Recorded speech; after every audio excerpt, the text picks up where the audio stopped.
ዲነል ኢስላምንም አላህ ሲወፍቅሽ የፈለግሽው ቦታ ብትሆኚ የፈለገ እድሜን ብትሆኚ የሶስት ዓመት ልጅ ሆኖ ማለት ነው ነፍስ ያላወቀ ሕፃን ልጅ ሆኖ እንኳን ማለት ነው አላህ ከመረጠ ምንም ነገር ይሳካል። ምንም አይሆንም ተብሎ እኮ አይሆንም። አሁን አንዳንዶቹ አሉ አይሆንልሽም፣ ማንም ምንም አይሆንልሽም፣ አምላክ ያደርግልሽም የሆነ ነገር ተብላ የተናቀች ሴት ነች አላህ ደግሞ የሚያደርግላት። ለዚህ ደግሞ ማለት ነው አንደኛ ነገር ማለት ነው አላህ አድራጊ ነው። ይሄንን ደግሞ በጣም አምናለሁ። ነብዩ መሐመድንም በጣም ወዳቸዋለሁ እሳቸውንም። እኔ ደግሞ ማለት ነው 25ቱንም ነቢያቶች ነው በአንድ አይኔ ነው ማያቸው እንጂ ነብዩ መሐመድ ትንሽ ከፍ አርግቼ እዚች ጋር ደግሞ ኢሳን ትንሽ ዝቅ አርግቼ መወድበት ምክንያት የለኝም። ለምን ካልሽኝ ደግሞ ማለት ነው አላህ ጀለ ጀላሉሁ አላህ ሱብሓነሁ ወተዓላ ሁሉንም 25ቱንም ነቢያቶች ወደ ዱንያ ልቋል። የእሱ ባሪያ ናቸው። ስለ ዲነል ኢስላም ተናግረዋል። ለዚህ ደግሞ እኔ ለአላህ ብዬም እነሱንም ወዳቸዋለሁ። ነቢያቶችን ሁሉንም ወዳለሁ፣ ሁሉንም ነቢያት እቀበላለሁ። ግን ደግሞ ማለት ነው አንዱን አስበልጬ አንዱን ዝቅ አርግቼ የምወደበት ምክንያት የለኝም። አንደኛ ነገር። ሁለተኛ ነገር ደግሞ ዲነል ኢስላምን አላህ ወፈቀኝ አልሐምዱሊላህ። ብዙዎቹ ማለት ነው በነገራችን ላይ አባቴ ማለት ነው 3 ቢላ በላክ ነው ያለኝ። 3 ቢላ በላክ ሲለኝ ምንም አላልኩትም። አይ አባዬ ለራስህ አይ አባዬ አንድ ቀን አላህ አንተን የሚወፍቀ ብዬ ነው ዱዓ ያደረኩለት። ወላሂ ነው የምልሽ። ለዚህ ደግሞ ማለት ነው ሰው ብዙ ሊያወራ ይችላል፣ ሰው ብዙ ሊናገር ይችላል። ብዙ በተናገረ ቁጥር የተናገረው ይጠፋበታል፣ ብዙ በሰማ ቁጥር ግን ጭንቅላቱ ይዛል ይባላል። ለዚህ ደግሞ ማለት ነው ማንም ብዙ ቢናገር እኔ ለሀጃው ነው ብዬ ነው የምተው። ስድብንም እንደ ጥሩ ነገር ነው የምቀበለው። ምንም አይመስለኝም። ብዙዎቹ ይሳደባሉ፣ ብዙዎቹ ምን ይላሉ። ለዚህ ደግሞ ማለት ነው ምን ልበልሽ አላህ ማለት ነው ዲነል ኢስላምን ወፈቀኝ አልሐምዱሊላህ። ነፍስ ያላወቀ ሕፃንንም አላህ ከፈለገ ዲነል ኢስላምን ይወፍቃል። ኢሳን እኮ በሕፃንነቱ ነው መርየም አቅፋው ሳለ ያናገረው አላህ። ለዚህ ደግሞ ማለት ነው አላህ ምንም አይሳ ነው። አልሐምዱሊላህ ረብል ዓለሚን። ማሻአላህ እንዴት ነው አዳሰው ከቤተሰቦች አንድ እስልምና የተቀበለ ሰው አለ? እዚህ ላይ በደንብ ግልጽ ብታደርገው ደስ ይለናል። እሺ በመጀመሪያ እናቴም አባቴም ካፊር ናቸው። በኦርቶዶክስ ተዋህዶ እምነት ውስጥ ነው የሚኖሩት። አላህ ደግሞ ምንም ማድረግ አይቻልም። አላህ ያለው ይሆናል፣ ሰው ያለው ግን ላይሆን ነው። ለምን አላህ ሱብሓነሁ ወተዓላ የተናገረውና ያለው ነገር ሁሉ ይሆናል። አላህ ያቀደረው ነገር ነው። ይሄ ደግሞ የአላህ ቀዲር ነው። ለዚህ ደግሞ ምንም ማድረግ አይቻልም። አላህ እንደኔ አላህ ሱብሓነሁ ወተዓላ ዲነል ኢስላምን ይወፍቃቸው። ዱዓ አደርግላቸዋለሁ። ወላሂ እናቴ ነች። እናቴን በጣም ወዳታለሁ። አባቴ ነው። አባቴን በጣም ወደዋለሁ። ከልቤ ነው የምወደው። ወላሂ ሁላቸውንም ከልቤ ወዳቸዋለሁ። እና በዚሁ አጋጣሚ የሚያም ወንድም አለኝ። ዱዓ አድርጉልኝ ለሱ ወንድሜ። በጣም የምወደው ወንድሜ ነው። ትልቅ ነው፣ ከኔ ታላቅ ነው። ሌላ ደግሞ እናትና አባቴ አሁንም ኦርቶዶክስ ናቸው። አባቴ ደግሞ በሌላ ህይወት ውስጥ ነው ያለው። ከእናቴ ተለያይተዋል። እናቴ አዲስ አበባ ነው የምትኖረው። እና ግን ደግሞ እንደዚህም ሆኖ እኔ እናቴን በጣም ወዳታለሁ፣ በጣም አከብራታለሁ። አድጌ ተለውጬ እናቴን እንደምጦራት ደግሞ እርግጠኛ። በሰው ትከሻ መቼም አትኖርም። አሁንም እየኖረች ያለችው በአክስቶቿ ትከሻ ነው፣ በእህቶቿ ትከሻ ነው። ጀርመን ሀገር እህቶች አሏት እሷ ማለት ነው። በእነሱ ትከሻ ነው ያለችው። አባቴንም ቢሆን እኔ ለሁሉም አላህ ደራሽ አርከኝ። እነሱንም አላህ ዲነል ኢስላምን ይወፍቅልኝ። ዱዓ አደርግላቸዋለሁ። ሌላ ግን እንደዚህ እናቴ አጠገቤ የለችም አባቴ አጠገቤ የለም ብዬ የሚከፋኝ ነገር የለም። አልሐምዱሊላህ።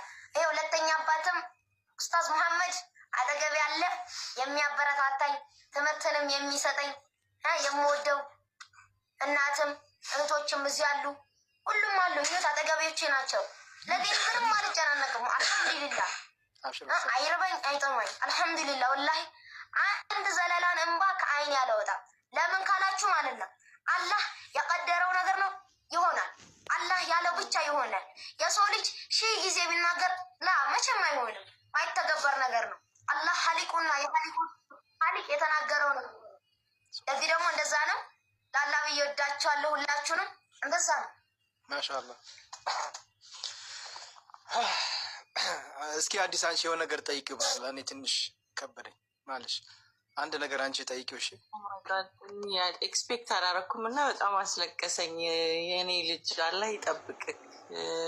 የሁሎችም ላይክ በጣም የሚያስቀና ኤነርጂ ነው ያለህ። በጣም ማለት አላህ የወደደውን እንደሚያደርግ ምስክር ነኝ። እኔ ብዙዎችን አይቻለሁ። አሮጊቶች፣ ሽማግሌዎች ሲሰልሙ በሕክምና ብዙ ተአምራቶችን አላህ እያሳየን ነው ለእኛ ጽናትን ሲሰጠን። አንተ ደግሞ በጣም የሚገርመው ነገር ቃላቶችህ አንድ ጠብ አይሉም። ኦልሬዲ ውስጥ የነበረ ያህል ነው የሚፈልቀው እና እኔ ቃላት የለኝም። አላህ ይጠብቅህ። ቤተሰቦችን አንተ ደርሰክ ቃልን እስከምታሰማቸው ጤና ያድርግልህ። እናትህንም አትጣ፣ አባትህን በሕይወት ያኑርልህ፣ ወንድምህንም ጤናውን ይመልስልህ። ኡስታዝም ደግሞ በጣም አላህ ይጨምርሎት፣ አላህ መዝገቡ ላይ ያስቀምጥሎት። የሰሩት ስራ ዋዛ የሚባል አይደለም። ሁለተኛ አባት ሆኖ ሪስፖንስብል ሆኖ ኃላፊነትን ወስዶ ልጆችን በዚህ ዘመን ማሳደግ ኢዚ አይደለም እና እርሱ ያደረጉትን ነገር የዋዛ አይደለም። ለእኛም እንደ ዲን ምን ያህል ሰው ፓሽነት ሊሆነው ሲያስተምር እንደዚህ የሚወጣው ጣዕሙ ለዛቸው የሚገርም ነው። ከጻን ልጅ አይመስልም። ወላሂ ነው የምላችሁ። እኛ ይኸው እንግዲህ 5 ወር ብንታትር እንኳን እንደዚህ እሱን ያህል አልመጣንም። ቃላቶቹ አንድ አምላክ ያለው በሰማይም ያለ ከአርሽ ሁሉ በላያት ያለና የነበረ የሚኖርም ለዘላለም። በዲነል ኢስላም ብንመጣ ደግሞ ቁርአን ይናገራል። ቁል ሁወላሁ አላሁ ሰመድ ለም የሊድ ወለም ዩለድ ወለም የኩን ለሁ ኩፉወን አሐድ። አላህ እኮ ቢጤም የለውም ሸሪክም የለውም። ከምንም ፈላጊ አይደለም። አይወልድም አይወለድም። ለእርሱ አንዳች ነገር ቢጤም የለውም ምንም የለውም። እኛ ወደ አላህ ልንጠጋ እንችላለን። አላህ ግን ወደኛ ሊጠጋ ፈጽሞ አይገባውም፣ አይፈልግምም። ለምን? ኤልሻዳይ ጌታ ነው፣ አዶናይ ጌታ ነው፣ ትልቅ ጌታ ነው አላህ ማለት ነው። እና አላህ ሱብሃነሁ ወተዓላ ካልወለደ ካልተወለደ ስንት ነው ታዲያ? አንድ ነው። ያለን የነበረም ነው። አዎ በሳይንቲስቶችም የተረጋገጠ ዲነል ኢስላም እውነት መሆኑን ሳይንቲስቶችም አረጋግጠውታል። ይህንን ደግሞ ማለት ነው ማስረጃም አለን። አሁን እንደውም በቅርብ ቲክቶክ ላይ ሚዲያዎች ላይ በብዛት ተለቆ ነበረ። ሳይንቲስቶች ተመራምረው ጨረቃ 2 ቦታ ተሰንጥቃ ነበር። የነብዩ መሐመድ ሰለላሁ ዐለይሂ ወሰለም አላህ ሱብሃነሁ ወተዓላ ረድቷቸው ያሳያቸው ተአምር ነው። ጨረቃን 2 ቦታ አድርገዋታል። ይሄ ደግሞ ማለት ነው ዲነል ኢስላም ቁርአናችን ይናገራል። ይሄንን ሌላ ቦታ መጽሐፍ ቅዱስ ይናገራል ወይስ ምን ይናገራል? አይ ታምራት የሰራ ሁሉ ጌታ ነው ብለው ሊቀበሉት ነው። ነብዩ መሐመድ ታምርን ስለሰራ ጌታ ነው ብለን አልተቀበልነውም። ሰው ነው። ለምን? ነብዩ መሐመድ ሰለላሁ ዐለይሂ ወሰለም ስለ አላህ አንድነትና ስለ አላህ ኻሊቅነት ስለ አላህ ትልቅነት ብቻ ነው እየተናገሩ የነበሩት እንጂ እኔ አምላክ ነኝ በእኔ መኑ ብለው አላስተማሩ። ኢየሱስም ቢሆን እኔ አምላካችሁ ነኝ በእኔ መኑ ብሎ አንድ ቦታ መጽሐፍ ቅዱስ ላይ እንኳን ከባይብል ብንጠቅስ የለም። እንደተማርነው እንደሌላም ህገ መሰረቱ የለም መጽሐፍ ቅዱስ ላይ ማለት ነው። ለዚህ ደግሞ እንዴት ነው ታዲያ ኢየሱስ ጌታ ነው ብዬ አምኜ ምን ለመቀበል ዝግጁ የሚያደርገኝ? ለዚህ ማለት ነው ኢየሱስ ሰው ነው ምን ጊዜም ሰው ነው ብለን እናምናለን እኛ ሙስሊሞች። ስለተሰቀለ ነው ስለተቀበረ ነው ሞትንም ድል ስላረገ ነው ብለዋል። ላ ኢየሱስ ቁርአናችን ደግሞ እንደሚናገረው ወማ ሰለቡሁ ወማ ቀተሉሁ ወላኪን ሹቢህ ለሁ፣ አልቀበሩትም፣ አልሰቀሉትም፣ አልገረፉትም፣ አስመሰለባቸው ይላል። ኢየሱስን መሳይ ነው የተሰቀለው። ኢየሱስን የመሰለ ኢየሱስ አርጓል በሚሉት ብቻ ነው እኛ ሙስሊሞች ከካፊር ጋር የምንመሳሰለው እንጂ በሌላ ነገር ምንም አንመሳሰልም። የኔ ጌታ እንዴት ሊሞት ይችላል? የኔ አምላክ እንዴትስ እኔን የፈጠረኝ ሰማይና ምድርን የዘረጋ ጌታ እንዴትስ ይሞታል? እንዴትስ ይቀበራል? እንዴትስ ይገረፋል? ላ መሆን የለበትም። ይሄ አይምሮ ማታለል ነው የሚሆነው። ወላሂ ነው መላችሁ። ይሄ አላህ ከአሻንጉሊት ጋር መጃጃል እንደሚበዛ ሁሉ ይሄ ደግሞ ከአይምሮ ጋር መጃጃል ነው የሚሆነው። ለዚህ ደግሞ ማለት ነው እንደኔ ኢየሱስ ጌታ አይደለም ሰው ነው። በዚሁ አጋጣሚ ለነግራችሁ የምወደው ነገር ከባይብል ውስጥም ገብታችሁ ማንበብ ትችላላችሁ። ኢየሱስ ክርስቶስ ሰው ነው፣ ጌታ አይደለም። እርሱም ደግሞ ለጠፉ በጎች ለእስራኤል ቤት ብቻ ነው የተላከው። ማቴዎስ ወንጌል ምዕራፍ 15 ቁጥር 24 እኔ የተላኩ ለጠፉ በጎች ለእስራኤል ቤት ብቻ ነው ብሏል። ኢየሱስም የተላከው ለጠፉ በጎች ለእስራኤል ቤት ብቻ ነው። መጽሐፍ ቅዱስ እንኳን ይናገራል ዓለምን ሁሉ ገዢ አንድ ነብይ ይመጣል ብሏል። እርሱም ከኔ በላይ ነውና እርሱን ስሙት ብሏል። ማነው ታዲያ? ነብዩ መሐመድ ሰለላሁ ዐለይሂ ወሰለም ለዓለም የተላኩ አላህ ሱብሓነሁ ወተዓላ ለዓለም የላካቸው ነብይ ሰጥቶ ብቻ ናቸው። ለዚህ ደግሞ ማለት ነው ማስረጃ አለን። እኛ ሙስሊሞች ነን፣ በማስረጃ ነው የምንንቀሳቀሰው። ሰላሙ አለይኩም ወራህመቱላሂ ወበረካቱ። ወአለይኩም ሰላም ወረህመቱላሂ ወበረካቱ። ማሻአላህ